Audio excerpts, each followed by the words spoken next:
Hello, welcome back to घुमक्कड़ी विकास। मैं विकास आ गया हूँ संभाजी नगर और संभाजी नगर से 30 किलोमीटर की दूरी पर स्थित एलोरा गुफा आज हम एक्सप्लोर करने वाले हैं। एलोरा के अंदर टोटल छोटी बड़ी 34 केव्स हैं, जिनमें सबसे मुख्य केव गुफा नंबर 16 है। यह गुफाएं लगभग 1200 साल पुरानी हैं और इनका निर्माण लगभग 200 वर्ष में पूर्ण हुआ था। छत्रपति संभाजी नगर में ही स्थित है कृष्णेश्वर ज्योतिर्लिंग।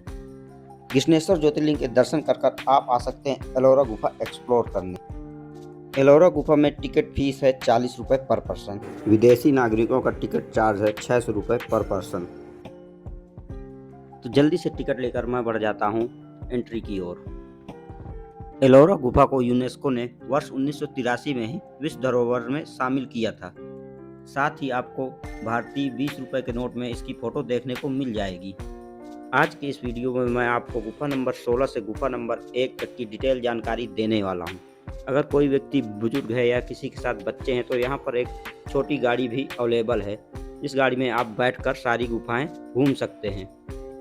मेरे पीछे आपको जो गुफा दिख रही है ये है गुफा नंबर 16 और बाहर से देखने पे आपको कितनी छोटी प्रतीत हो रही है, लेकिन जैसे ही आप इसके अंदर जाएंगे तो आपको लगेगा कि आप लिलीपुट देश में आ गए हैं। आप इस गुफा के अंदर बिल्कुल बौने प्रतीत होंगे और इसी गुफा के अंदर मौजूद है कैलाश मंदिर। कैलाश मंदिर की सबसे खास बात यही है कि यह कोई सामान्य केव नहीं है। यहाँ पहाड़ के अंदर जाकर कमरा बना दिया गया है। यह एक मोनोलिथिक टेम्पल है, यानी कि एक ही विशाल चट्टान को तराश कर यह मंदिर बनाया गया है। और इसे देखकर सबसे बड़ा सवाल अपने आप में यह पैदा होता है कि आखिर 1200 साल पहले बिना आधुनिक मशीनों के यह गुफा कैसे बनाई गई होगी। कई जगहों पर आपको ऐसा महसूस होगा जैसे कि किसी ने मंदिर की पहले से पूरी कल्पना की हो और बाद में पत्थरों को हटाते हटाते उसी रूप में सामने ला दिया हो। आपको प्रत्येक गुफा के बाहर उसकी डिटेल जानकारी मिल जाएगी। गुफा के बाहर एक साइन बोर्ड लगा है जहां पर गुफा का नंबर और उसके बारे में डिटेल जानकारी लिखी हुई है। चलिए चलते हैं अब गुफा के अंदर और दिखाता हूं गुफा के अंदर का एक अद्भुत नज़ारा।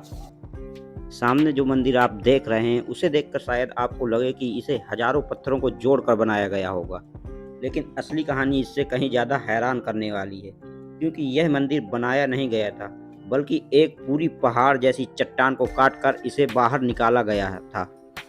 यूनेस्को के अनुसार यह मंदिर भारतीय रॉक कट आर्किटेक्चर की चरम उपलब्धियों में से एक है। जैसा कि आप सब देख सकते हैं यह गुफा कितनी ज़्यादा विशालतम है और इस गुफा की तीनों तरफ गलियारा बना हुआ है। इन गलियारों में महाभारत कालीन मूर्तियां बनाई गई हैं। यह गुफा हिंदू धर्म को समर्पित है। इस गुफा के किनारे में बने गलियारों में अनेकों हिंदू देवी देवताओं की मूर्तियों को बनाया गया है। सामने हाथियों की मूर्ति कुछ ऐसी बनाई गई है कि यह पूरा कैलाश मंदिर उन्होंने अपनी पीठ पर उठा रखा हो। सोचने वाली बात यह भी है कि आज के आधुनिक युग में आधुनिक मशीनों द्वारा बनाए गए पुल ही जो 1-2 साल बाद ढह जाते हैं, तो आखिर उस समय के कारीगरों ने इतनी विशालतम गुफा एक ही पहाड़ी को काटकर कैसे बनाई होगी। यह उस दौर के इंजीनियरिंग, आर्किटेक्चर, स्कल्पचर और इमेजिनेशन के प्रमाण है। ज़्यादातर मूर्तियां यहाँ पर टूटी हुई हैं। औरंगजेब ने यहाँ पर आक्रमण करके मूर्तियों को नष्ट करने की कोशिश की थी। चलिए अब चलते हैं कैलाश मंदिर की ओर। कैलाश मंदिर लगभग 1200 वर्ष पुराना है और इसका निर्माण राजा कृष्ण प्रथम ने करवाया था, जो राजपूत वंश के शासक थे। इस मंदिर का नाम सिर्फ कैलाश ऐसे ही नहीं पड़ गया। इसकी पूरी कल्पना भगवान शिव के निवास कैलाश पर्वत से जुड़ी हुई है, यानी यहाँ आर्किटेक्चर के माध्यम से एक पवित्र पर्वत की कल्पना को पत्थर में उतारने की कोशिश की गई है। साथ में जो सामने आपको शिवलिंग दिखाई दे रहा है यह भी इस पहाड़ को काटकर ही बनाया गया है। मंदिर के मुख्य द्वार के सामने ही नंदी महाराज की एक बड़ी सी प्रतिमा आपको दिखाई देती है। ज़्यादातर टूरिस्ट लोग जूते चप्पल पहनकर ही मंदिर में प्रवेश कर जाते हैं, तो मैं सभी लोगों से आग्रह करना चाहता हूं मंदिर में आप जूते चप्पल उतार कर ही प्रवेश करें। आज तो आज मज़ा ही आ गया। अब जा रहे हैं हम 1 से 15 तक की गुफाओं पर विजिट करने। अभी हमने क्रम नंबर 16 की गुफा पर विजिट किया था। ये दिखाता हूँ आपको दृश्य। ये देखिए पहाड़ों के सुंदर अंदर सारी गुफाएं बनी। तो आप एलोरा और अजंता गुफा को जरूर भ्रमण करें।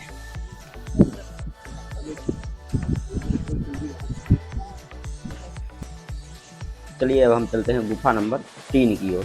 गुफा नंबर 15 जो है थोड़ी सी ऊंचाई पर बनी है, तो इन सीढ़ियों को चढ़कर हम इंटर करेंगे गुफा नंबर 15 में। इस गुफा को हम दशावतार गुफा के नाम से भी जानते हैं। दशावतार नाम से आपको लग रहा होगा यह गुफा भगवान विष्णु को समर्पित है, लेकिन वास्तव में यह एक शैव गुफा है। इस गुफा में भी एक शिवलिंग स्थापित किया गया है। अब सवाल यह आता कि आखिर इतनी बड़ी गुफा बनाई किस लिए गई होगी। ऐतिहासिक और स्थापत्य शास्त्रों से पता चलता है कि यह एक धार्मिक परिसर था, जहां पूजा और धार्मिक गतिविधियों के साथ साथ साधना और अनुष्ठानों से जुड़े उपयोग की संभावना रही होगी। इस गुफा में 2 मंजिला इमारत बनी हुई है। चलिए तो इंटर करते हैं हम ग्राउंड फ्लोर में। सभी गुफाओं में ऐसा एक साइन बोर्ड आपको मिल जाएगा, जिसमें गुफा की जानकारी आपको उपलब्ध है। गुफा के अंदर आपको छोटे छोटे कोठरी टाइप के कमरे देखने को मिल जाएंगे। अब बढ़ते हैं हम केव नंबर 14 की ओर। केव नंबर 14 भी हिंदू धर्म को समर्पित है। इसे आमतौर पर रावण की खाई गुफा नाम से जाना जाता है। रावण द्वारा कैलाश मंथन के उकेरित शिल्प के कारण इस गुफा का नाम रावण खाई गुफा पड़ा।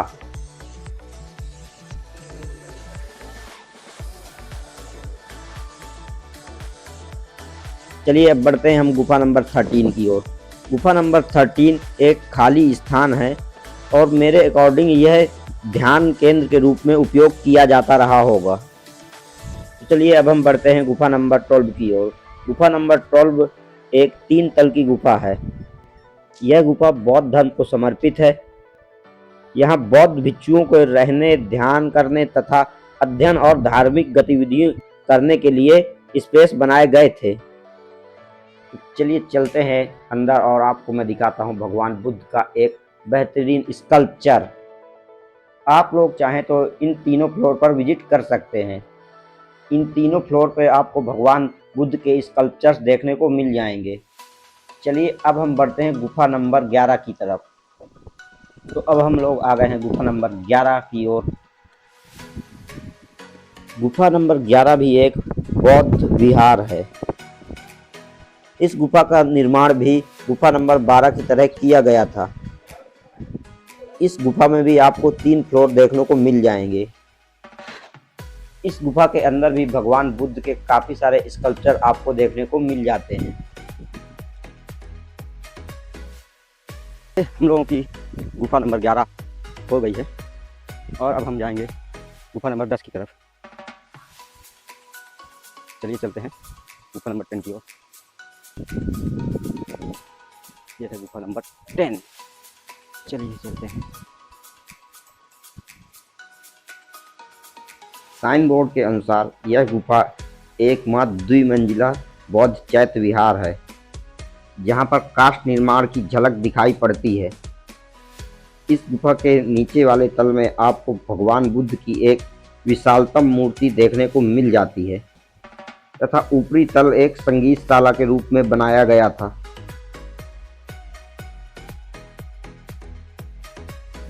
ये देखिए झरना और ये देखिए इतना शानदार झरना बह रहा है। झरना।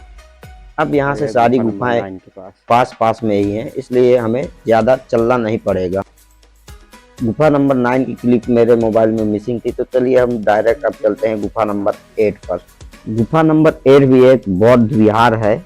जैसे ही हम अंदर जाते हैं तो आपको एक छोटा सा हॉल दिखाई देता है।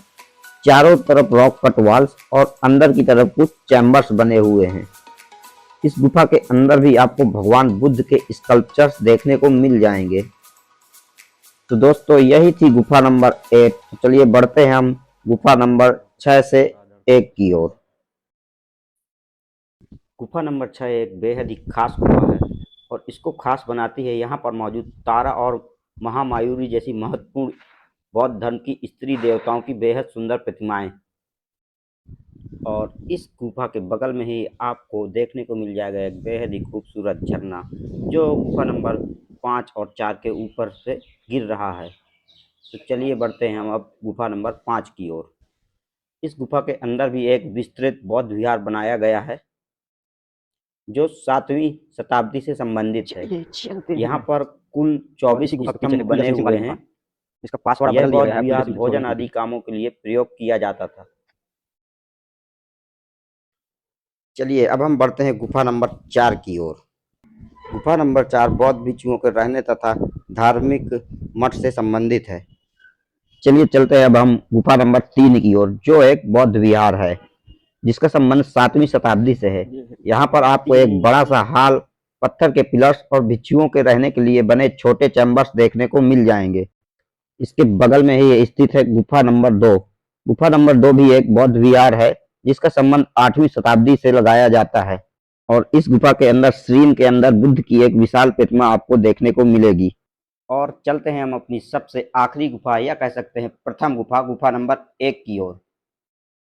यह एलोरा की शुरुआती गुफाओं में से एक है। देखने में यह बाकी बड़ी गुफाओं की तुलना में साधारण सी लगती है, लेकिन की हमें बताती है कि एलोरा में रॉक कट आर्किटेक्चर की शुरुआत किस तरह से हुई होगी। तो ये थी हमारी एलोरा की 1 से 16 तक की गुफाएं। कमेंट करके बताएं आपको कौन सी गुफा सबसे ज़्यादा अच्छी लगी और कब आप एलोरा विजिट करने जा रहे हैं। चलिए मिलते हैं एक और नए वीडियो में, तब तक के लिए राधे राधे।